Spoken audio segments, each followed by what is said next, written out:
So, good afternoon. We are here today interviewing Joanna, who is going to talk to us about growing up and her life in Johnstown. So, Joanna, would you please introduce yourself and spell your first and last name?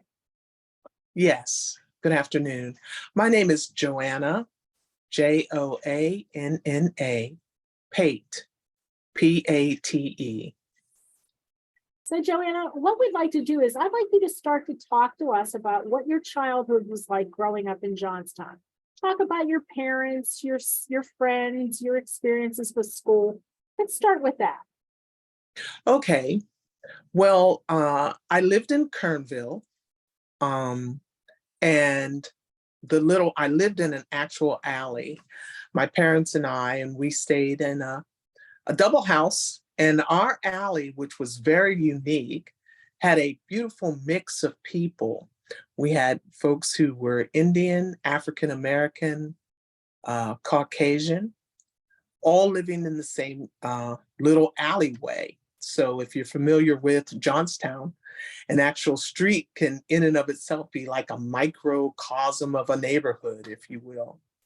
My parents, we were moderate income. My father worked at the local newspaper company there, and my mother was a teacher's aide um, with children who had mental and or physical challenges. So when I was very young, my mother didn't work at first, so she was home. I went to small elementary school on Dybert Street, and it was pretty much a neighborhood type elementary school. It was still a nice mix of people, but it was, like I said, small. So everyone kind of knew each other. The families knew each other, essentially from the neighborhood.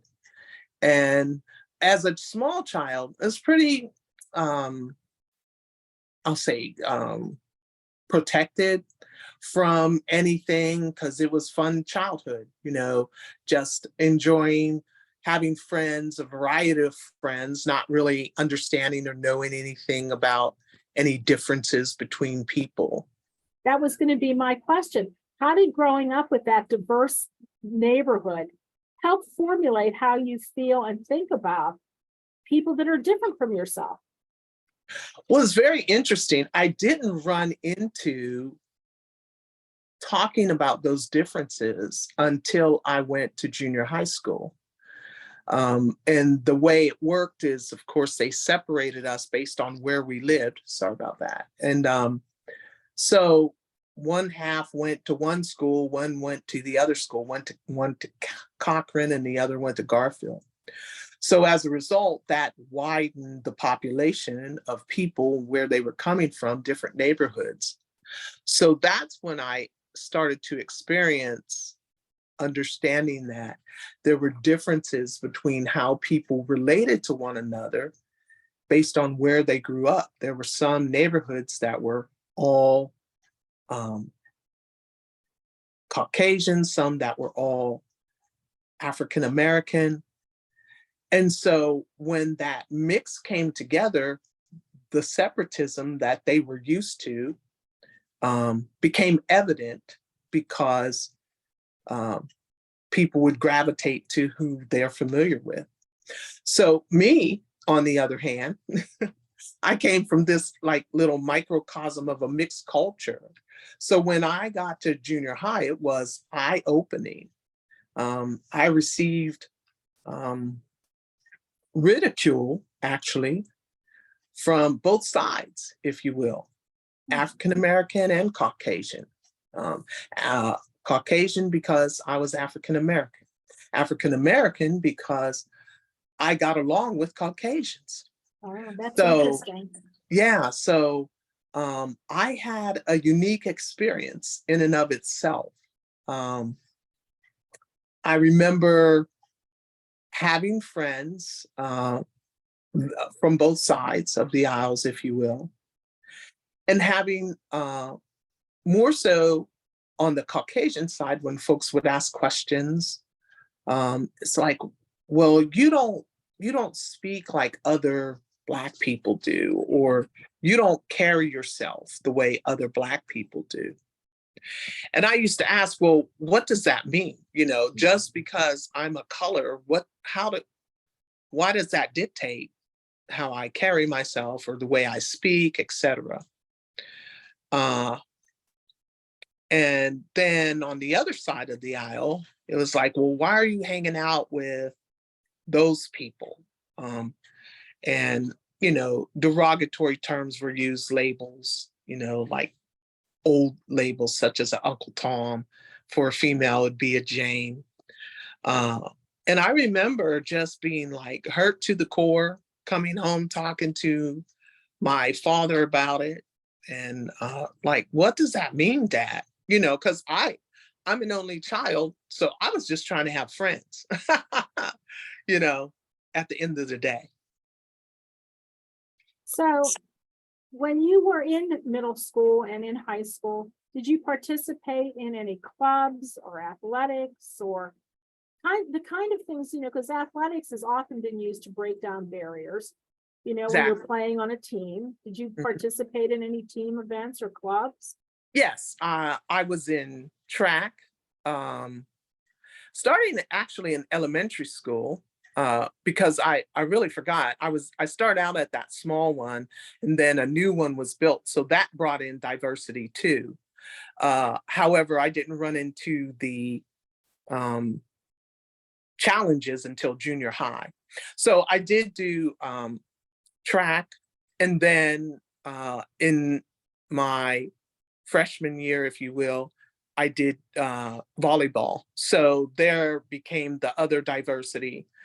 And so, yes, that helped to break it up. And actually, that gave me a nice sense of community. I could at least connect with the people that I was playing sports with. But at the end of the day, still, even with that, um, I had a split. I had friends that were of both ethnicities, and I kept it that way. I kind of ran on the edge, I guess, but finally became accepted within both communities, if you will. Um, Now, I have but heard that Johnstown neighborhoods can be very territorial. yes, uh, So how well, how did that play into it? well, Kernville was really interesting because Kernville, like the streets were territorial, if you will, within that neighborhood. So if you lived on like Monaca Boulevard, there was a group, you all knew each other. I lived in the area of Sarah Place, we all knew each other. And then there was Sherman Street and Napoleon Street. And so within the neighborhood, it was kind of like you played with the folks on your street. And when people came up from a different street, you're like, who are you? And why are you in here? And how? So I found that the guys, I think, blended better because of sports, playing basketball, baseball, and all of that. And then that's how the blend began for us too, for females, because I started out when sports was just starting for females, and we had the opportunity to compete and all. So basketball, volleyball, track, that actually kind of blended the neighborhoods. So you got to know more people through those connections, if you will. However, like, yeah, I didn't go to Prospect. I didn't go to Conemaugh. I didn't go, to Oakhurst. I didn't go to those places because I didn't know those places. Started to know people from school who lived in those places. But at the end of the day, yes, you just stayed in your area. So you gave us a nice description of going to school and everything. What about like participating in church activities and how the churches in your neighborhood, did they bring some of those other groups together as well? Well, I went to church, but not on a consistent basis. Um, I was in like our church youth choir, those types of things. But my I really didn't get to participate in things so much like that. I participated more in the sporting events because I could get myself there. You know, I'd walk to them, take the bus or whatever. And through church, it was interesting. My father um, was unique in that he wasn't a civil rights activist per se. So he wasn't a part of like the NAACP. He wasn't a part of protest and so forth. So his approach always to me was, hey, Joanna, get your education because that's something that someone can't take from you. They, on his job, he of course encountered um, um, prejudice. He encountered that. And it was just how it was during his time. And I found that when I started working in a particular, I won't name it, company, um, um, I encountered some prejudice because of being a female and African American, and it was very unique where I was working. So that, and as a result, you actually had to be a part of a union. So, and that's when I was in college. I was college age then. So I went to UPJ, which again, um, the majority was not African American. So I was used to that and learning how to get along with people in that regard. So Was it any easier in college than in high school? Because you know, high school can be tough anyway. right. Yeah. Was it any easier in college? You know, because people came from such rural areas to UPJ, it was probably a little more difficult maybe in college than uh, in high school. And in college, I ended up playing sports, so that helped. But then that was like this mini COSACOM, you know, like a mini community within. But the college as a whole, I found that there wasn't a lot of interaction, you know, not for me. I knew the people that I knew when I was in classes. You could tell that folks from those rural areas who were not used to being with people from another culture weren't really even interested in trying, right? I wasn't treated badly per se, but I wasn't invited in either, you know? Did you have any Black teachers in either high school or college? I don't remember any in high school. In college, there was, I think, one or two professors up there that were Black, but I didn't have them. Um, so within my community, within college too, my discipline, I got along with the folks, but I was the only African American in my What did class. you major in? Psychology, yeah. And that was the only African American. I mean, that became just the standard. I mean, you would be with family and talk about, well, you know, I'm the only one in the class, you know, especially at the college level, it definitely became diverse. And in the high school, I went to Greater Johnstown High. So that was a nice mixture of folks. But yeah. So let me ask this. So you were probably first generation college. I was. How did your parents feel about sending? Was it just an automatic given that you would go to college? Did they instill that in you from when you were young? They did, especially my father is very important to him about education. Education to him was the key. He would tell me, Joe, no one can take that away from you. You get your education and that can't be taken away.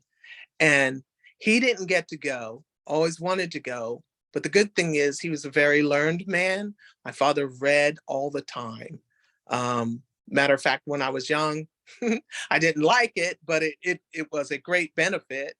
However, he used to make me read the editorial page Oh, that's interesting. And I had to be ready to discuss it with him when he returned home from work. So I didn't have a choice. Um, I had to learn how to read. Uh, and I'm glad, of course, it paid off in the long run. Very much so. I went to undergrad there at UPJ, and then I went away to school in Texas for a graduate degree. So the education helped tremendously. Um, and just giving me an opportunity to be able to interact with others well. I had to learn how to do that, to minimize whatever was raised up as a maybe a blockage, if you will. I had to learn how to communicate with people, to diminish that part, to accomplish what needed to take place. And not, Did you ever participate in any kind of civil rights activities? my dad wouldn't let me, actually. Okay. So he didn't want to. He said, you just keep being you, get your education, that will get you through. So he wasn't that wasn't his personality.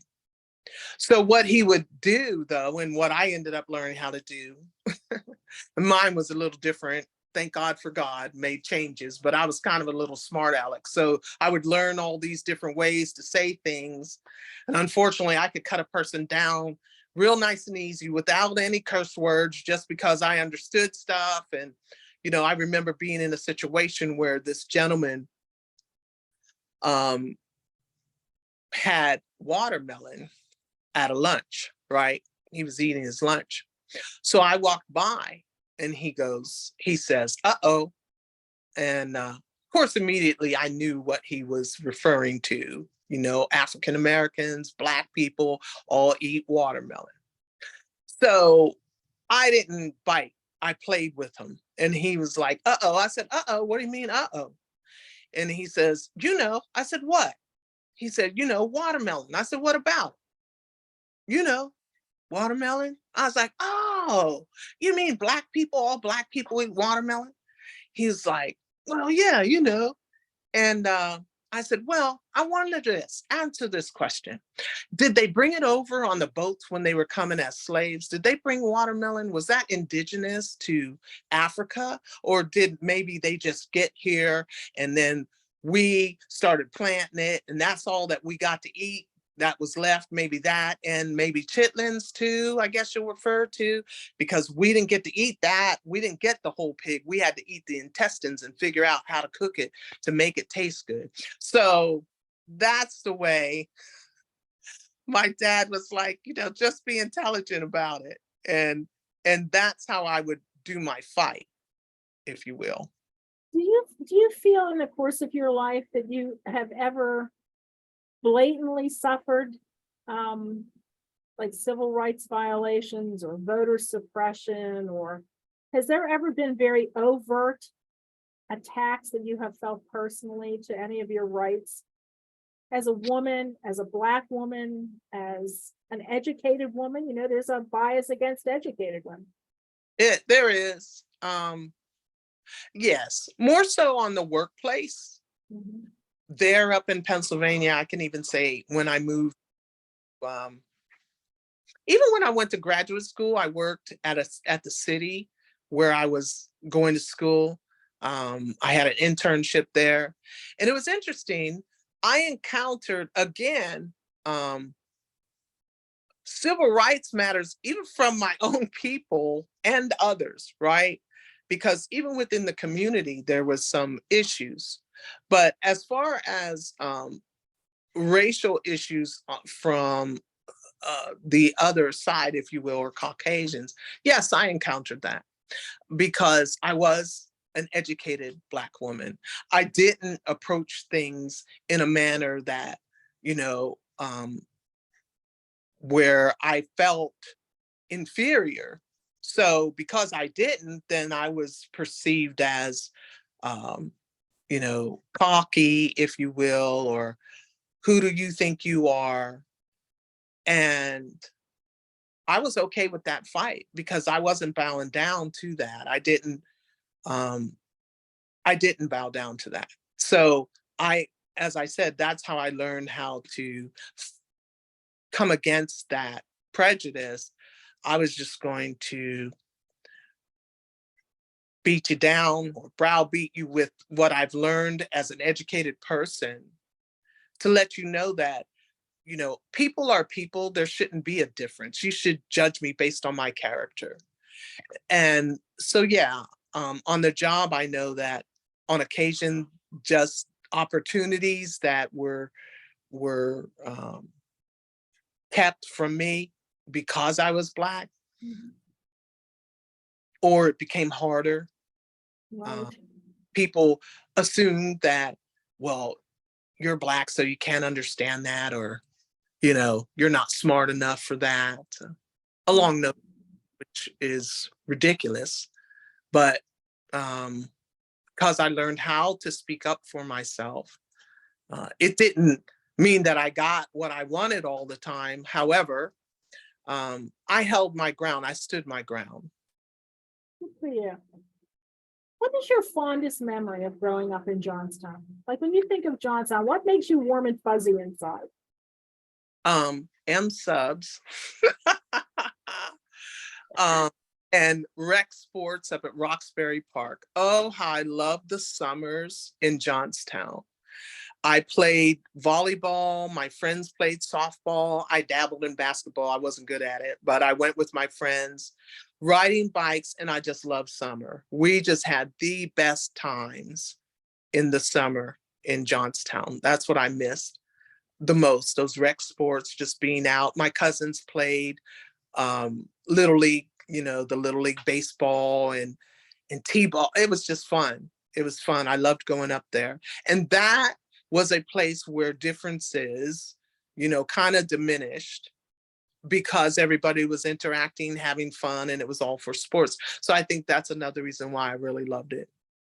Hey, let's talk about your extended family. So you had cousins in the area, I did. and you know, talk about that. Talk about holidays. What did you do with the holidays? Did you see your cousins during the holidays? Did you interact? Well, we lived in the same neighborhood for a good long while. So my grandmother's house was the central house. We just called it the house. Are you going to the house? Everybody knew the house meant my grandmother's home. And my dad had 9 siblings. And then the grandchildren doubled. So we had like 18 grandchildren. And there were times where we were all there together, just shoved in this one little house, just having, it was enough for all of us. And we just had a great time. We always have tons of food, just laughter and fun. So this So is your dad's mother. yes. Okay. Now my mother, her mother lived there too, but she's from a smaller family, and we would go over and visit her too. My mother moved up from Georgia, from the South. So it was interesting. Her trek, her journey is a little different. Um, she and my grandmother came up, and her brother and her sister, her 2 sisters, and they had come up from working and sharecropping and all that in the South to come up to Johnstown. And of course, not being educated, my grandmother still had to work, cleaning houses. And so she did that, did laundry, those types of things. As my mother grew up, she babysat for people up in Westmont, which of course, if you know Johnstown history, that's where who were more affluent at that time lived. And so she used to go up there, babysit, and she lived there during the week and cooked for the kids and the family, and then came home on the weekends. Do you know Uh, what made them pick Johnstown when they were leaving Georgia? Like what yeah, brought them to Johnstown? yes. My grandmother's sister's husband ended up moving up there to work in the steel mills. Oh, okay. So she invited them up, hey, come up here. And that's what brought them up. How did your parents meet? In high school, Oh, uh, my mother, coming up from Georgia, initially, the the school systems, the education was different. So she was put back a grade when she first started. And they met, she said, at like a little juke joint, if you will, on Bedford Street, I believe. And the my the day my dad graduated, um, they got married. And he went back to work the very next day. So they got Wow. my grandmother's living room, and that was that. And they were married for 49 years before my father passed away. Wow. That's amazing. That's great. Mm. Now, did they live in other neighborhoods in Johnstown, or did they always just live in Kernville, or? Well, my father was in the military for a little while, so they moved to Texas. They were there, and then he was in a car accident, and it ended his military career. So he came back and moved back to Johnstown. Stayed with his mother for a while. They stayed in Conemaugh with my grandmother, and then they moved back and got a place in Kernville. Hmm. And they stayed there until I graduated. Then they moved to downtown Johnstown. Then they moved into an apartment building. And so, but yeah. Wow, that's great. What else would you like to tell us that we didn't touch base on? Anything in particular that you'd like to share? We talked about Yeah. school, we talked about church, we talked about your parents growing up, what you did in the summer. Yeah, I just enjoyed Johnstown. I wish I could have stayed there. There wasn't anything there for me in terms of career. That's the one thing that I can bring up with the other part of like the civil rights piece. There just wasn't that freedom to work where you would desire to work. You know, it's quite obvious that if you were African American, you weren't getting into most of those places. Like it was rare for someone to work at like Penelec or one of the banks. I had a cousin who got to work in the bank, you know, but that was rare, right? Otherwise, it just did domestic stuff or fast food or whatever. So a career for me just wasn't the case. Someone, you know, could get out of school and go and get a job, become an assistant manager and all of that without an education at all. You know, as African American, I could have that education and still wasn't going to start out like the other people did. You know, it just what So that let was. me ask you, what did you do professionally with all of your education? What did you end up doing? I ended up working for the Department of Army for over 28 years, Wow. the human resources um,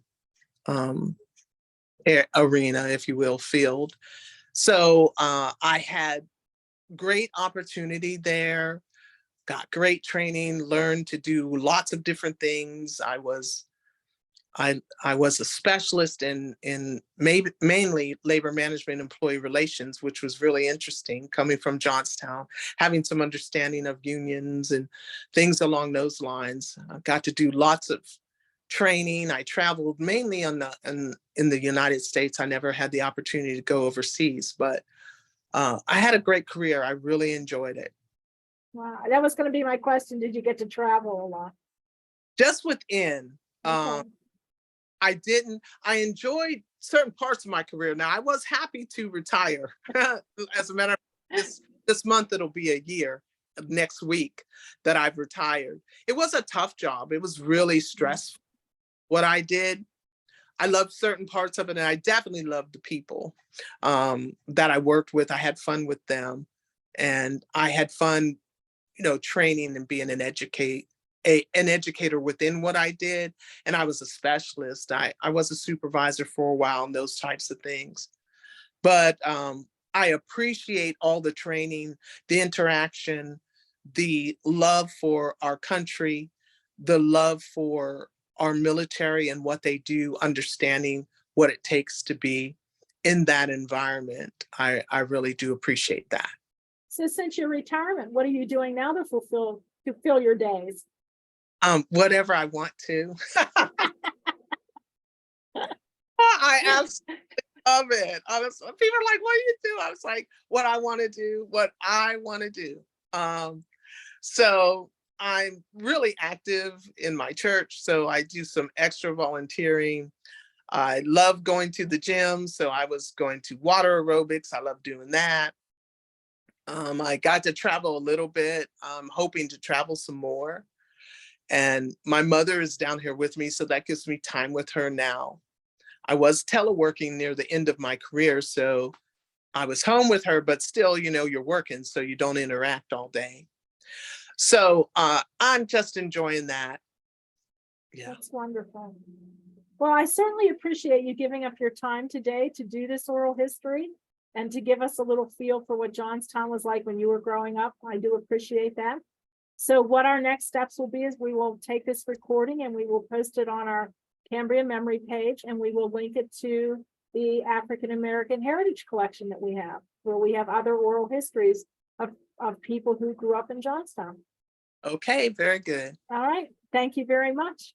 You're welcome. Thank you. Bye-bye. Bye.